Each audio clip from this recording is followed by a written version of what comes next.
مزید ویڈیو کو دیکھنے کے لیے ہمارا چینل سبسکرائب کریں۔ آج کی اس ویڈیو میں ہم پڑھیں گے سابقے اور لاحقے کی تعریف کے بارے میں۔ سابقے ایسے حروف یا الفاظ جو کسی لفظ سے پہلے لگائے جائے اور اس لفظ کے معنی میں تبدیلی پیدا کر دے، سابقے کہلاتا ہے۔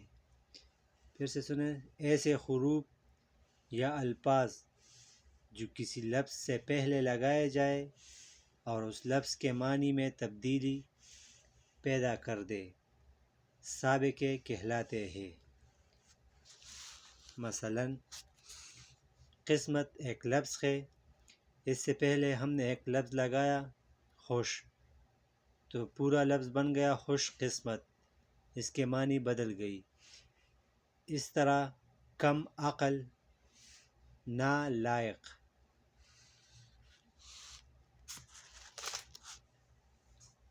دوسرے نمبر پر ہے لاحقے،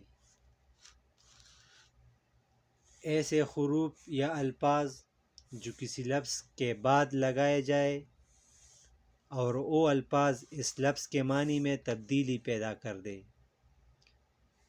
ایسے حروف یا الفاظ جو کسی لفظ کے بعد لگائے جائے اور وہ الفاظ اس لفظ کے معنی میں تبدیلی پیدا کرے، لاحقے کہلاتے ہیں۔